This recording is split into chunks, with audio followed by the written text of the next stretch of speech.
Thanks to Ren for sponsoring this video. Hello my friends, my name is Mo, and I hope you're sitting comfortably.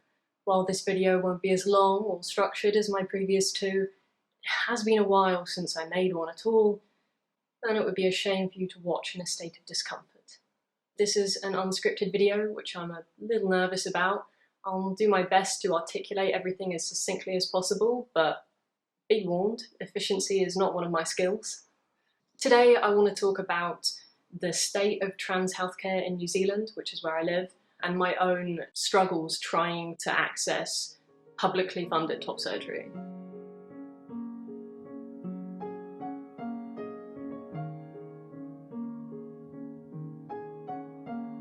This starts in 2020.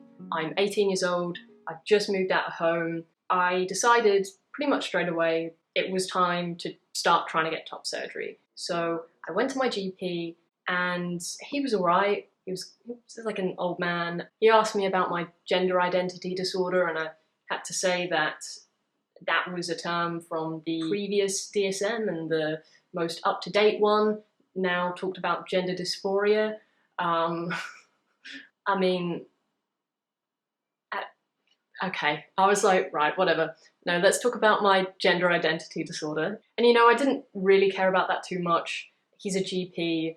His job is to kind of have a little bit of knowledge about a lot of things as opposed to being a specialist. And at the end of the appointment, he was like, okay, I'm going to send your details over to the breast clinic and we'll go from there. And so I left feeling relatively positive. You know, he did warn me that as they only did 4 publicly funded top surgeries a year, it was probably going to be a rather long wait. But I already knew that, so that wasn't some kind of nasty surprise. And all in all, I just kind of felt positive. Sort of like a month later, maybe, or a few weeks, I got given a readiness assessment form. It basically just asked me a lot of questions about my mental health and how all this trans stuff, right, affected me mentally.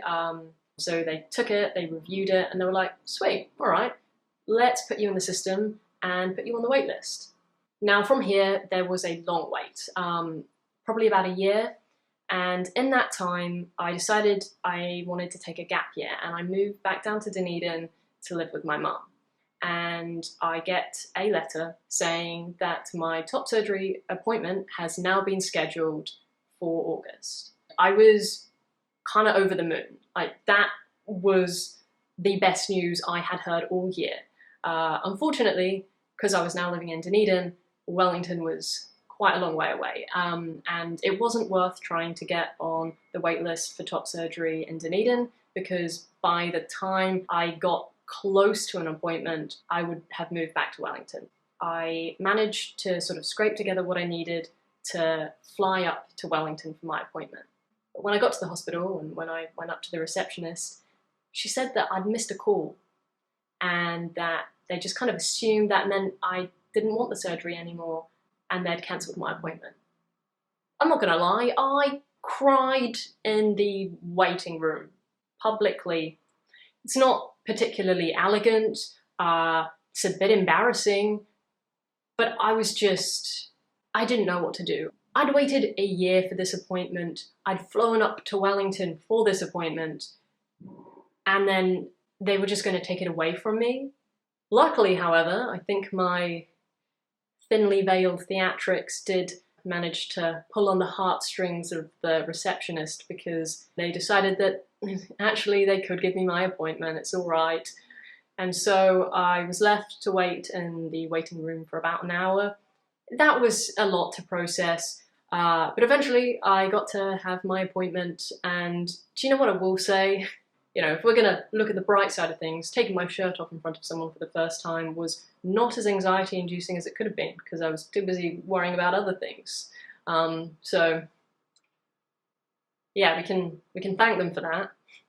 So the surgeon, you know, he looked at my chest, he looked at my readiness assessment form and was like, cool, we do also need you to have a psychologist letter as well, but you can get that to me before the next appointment. So he says that I'll have another appointment, and then from there, hopefully, within 3 months, I'll get top surgery. Now, this was just the best news I could have possibly hoped for. I was over the moon. And so I left feeling pretty great. I went back to Dunedin and I went to my psychologist and I said, hey, would you be able to do a psychological evaluation of me? And she said, yep. And she did an evaluation and she was really thorough and really good. And at the end of it, she basically said, yeah, I think that top surgery would really benefit you. And she wrote up a letter of recommendation. I had everything I needed. All that was left was to wait. And I did. And eventually I got a letter in the post and it said my appointment was mid-January. Now, I was planning to move up to Wellington at the start of February. But now I had this appointment, I realized I kind of had to move up early. This is where it starts getting a bit complicated, and it was kind of my fault, but I didn't know what else to do. I didn't have the money to fly up for an appointment, fly back, only to then fly back up to Wellington to live just a few weeks later. So I moved up to Wellington before I had a place to live. And I just kind of stayed on my friend's couch. It wasn't ideal. But to make matters worse, just before I move up, I get another letter in the post. And it says that my appointment on the 2nd of January has been changed to February the 12th. Now, that made no sense. My appointment wasn't on the 2nd of January to begin with. That date seemed to have come out of nowhere. Now it appeared that my appointment was in February. So I'd moved up to Wellington early before I had a place to live for no reason. So when the date in February finally rolls around, I get up in the morning all ready to go to my appointment and I decide to call before I go, just in case something weird's happened. So I call them up and I say, hey, I'm just double checking. I do have my appointment today, right? The person on the phone goes, oh, no, sorry, no, you don't. Yeah, we've kind of rescheduled that to March. What? You just done that without telling me? Were you just gonna make me go to the hospital for no reason? Like, I just turn up and then you inform me there that it's been rescheduled? And yeah, that was kind of what they were planning to do. At this point, it's starting to take a toll on my mental health, more than it already was. There's something uniquely awful about being spoon-fed hope, only to have it consistently shattered every time you feel you're nearing closer to achieving this goal. And that was what was happening to me over and over again. I would much rather they just sort of told me to get lost, like, oh, we're kind of doing our own cheeky fun thing over here and you're not really on our radar, sorry. I would have much preferred that. You know, at least then I wouldn't be sitting around trying to hold on to this shred of hope. But whatever. March rolls around and what do you know? I get another letter. And this time it says my appointment has been cancelled and rescheduled to June. And I just break down. I just cry my eyes out. My poor flatmates are just there like, okay, what do we do? They were so great. They put up with so much. I was a mess. I can't imagine what it would have been like to deal with. Come home every night to find a sad transgender lying on the floor crying. My appointment is now in June. The only problem is I'm getting my wisdom teeth removed on the day of my appointment. Because I thought my appointment was gonna be in March. And so I'd organised my wisdom teeth removal in June. So I can't make that appointment. I can't cancel my wisdom teeth removal because there's a wait list for that too, and I'd been waiting on the wait list for that for a while. So many wait lists. Anyway, so I give the top surgery people a call and I say, hey, I can't make this appointment that you've randomly rescheduled for me. And they say, okay, we'll reschedule it. And I'm sitting here and I'm like, oh my God, please say it's not months and months later. And for once, something goes right. The woman goes, okay, then we can do it in April. I was like, all right, April. You're just going to make it earlier? Well, that's absolutely fine by me. So I go along, I have my appointment, and it goes terribly.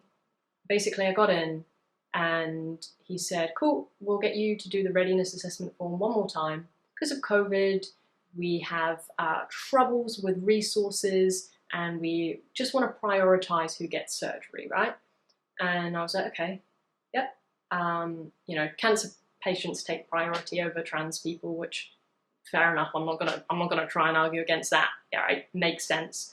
But this is where it gets fucked.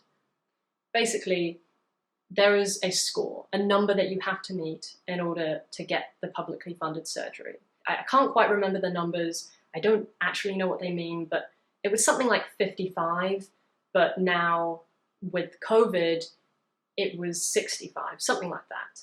And I ended up scoring 59. And this was because, although it affected my mental health greatly, it didn't technically affect my physical health. I ended up scoring the highest you could possibly score on the mental health side of the assessment. But despite that, I still didn't end up qualifying. Because it didn't technically affect my physical health, there was no way I could meet that 65 mark threshold. Which, to put it simply, means they are not doing publicly funded trans top surgeries in Wellington right now at all. But they're not saying that. It's one thing to not be able to do it because you don't have the funding, and with COVID, everything is a mess. I still think that's not good enough, but that's one thing. It's another thing to lie about it, which is essentially what they're doing by admission. They're not being honest with trans people. They're not telling us that actually we're not doing surgery for you. They're just pretending they are and stringing us along.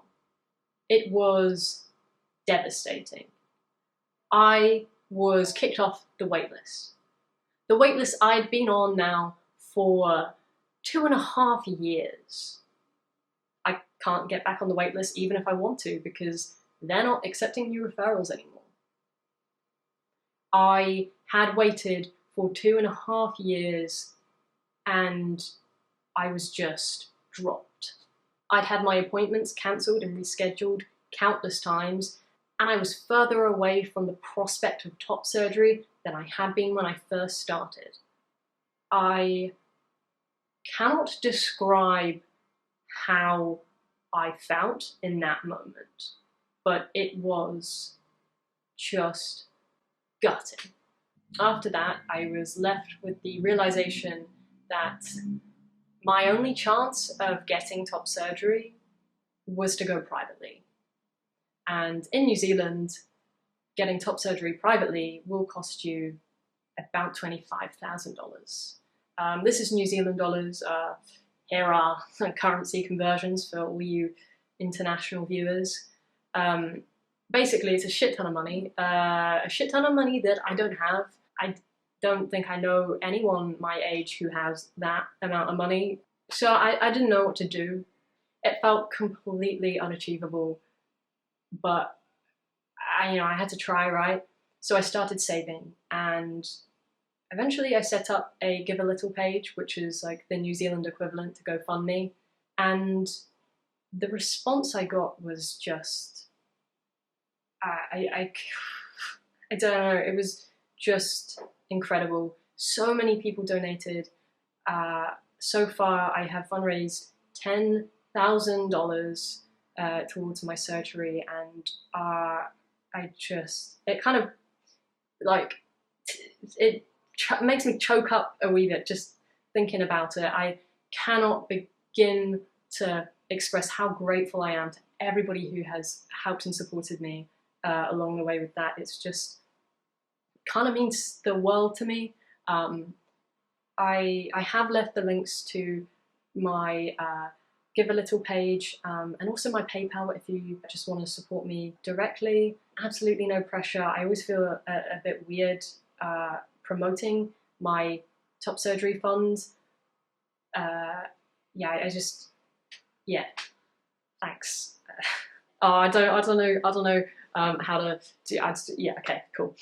I think we should move on from my story time because I'm just gonna turn into a mess, kind of like what I'm doing right now. So let's move on from this and have a more serious discussion. Not that that wasn't already serious, but let's move on from this and have a chat about the state of trans healthcare in New Zealand, just in general, because I think this is a topic that really needs to be discussed, and well, it's not being discussed. In New Zealand, there are things called DHBs, which are the District Health Boards, and there are different DHBs all around New Zealand for different areas, and the way different DHBs run will vary greatly. So in some places you can get publicly funded top surgery, but in others you can't. And the DHB you're with is determined based on where you live. You can't just go to another DHB and use their resources if you don't live in the area, because that's not your address. The Wellington DHB is, well, it's not providing trans top surgeries at the moment. Last year, in 2022, there were no publicly funded top surgeries performed in Wellington. And the situation isn't a whole lot better in other DHBs either. Last year, only 5 districts performed top surgeries, and altogether they performed 11. 11 top surgeries last year. 11 in the whole of New Zealand were publicly funded. Anybody else who got top surgery last year would have had to pay for it themselves. So what I want to know is, why aren't we hearing about this? Because we should be. Because we damn well should be. But no, New Zealand is this lovely little progressive safe haven where people can just come to get away from the bigotries of the outside world. Nah. No, that's not the case at all. And I'm so over this. I'm so over this. I'm over everything. In some DHBs, you actually can't get public top surgery at all if you're not already on testosterone, which would exclude me, as I'm not on testosterone. I don't know what the future will hold. Maybe I will decide to go on it. Maybe I won't. It's something I'm not ready to decide yet. That can be the case for a lot of people. And having that as a requirement in order to get top surgery, I think is kind of dangerous, to be honest, because it pushes people down a very specific and narrow medical pathway that might not be the right fit for everyone. Some people want top surgery, some people don't. Some people want testosterone, some people don't. Some people want both, some people want none. Some people want one, but not the other. And that's fine. It shouldn't be a set in stone thing. It should be determined on an individual basis, because people are different. The situation is truly dire, and people are dying because of it. I'm not an outlier or a unique case here. Trans people all over New Zealand are dealing with the exact same thing, and we're not getting any help. And I guess that's kind of why I'm making this video, in the hopes that it might do something, or just at the very least help raise awareness. Because I don't think many people know just how bad it is. Yeah, I'm sorry this hasn't been a more fun video. I know I've been sort of MIA for a while. I'm hanging in there. And yeah, I guess that's kind of it. Before we wrap up, I'd just like to take a moment to thank this video's sponsor, Wren. Wren is a simple and effective way to make a difference in the climate crisis. On their website, you can calculate your carbon footprint, then offset it by funding different carbon reduction projects. Wren carefully assesses the projects they finance, seeking out third-party opinions from climate experts to make sure every climate project they work with is truly making a difference. If you sign up and make a monthly contribution, you'll receive monthly updates from the projects you support. One of the projects you can fund is an initiative that helps protect the Amazon rainforests. This not only protects the unique biodiversity and helps prevent deforestation, but it also supports Indigenous land rights. Illegal deforestation can have a devastating impact on Indigenous Amazonians, and by supporting this project, you're funding rainforest monitoring tools that can help detect and prevent this. It will take a lot to end the climate crisis, but you can start helping today by learning more at ren.co. The first 100 people to sign up using the link in the description will have 10 extra trees planted in their name. Thank you so much to Ren for sponsoring this video. Thank you so much for watching. It is a pleasure as always. If you want to support me in any way, you can check out the link to my Give a Little page or my PayPal. All the links to my social media are in the description below. But until then, I hope you enjoyed. Have a good day, stay safe, and I'll see you.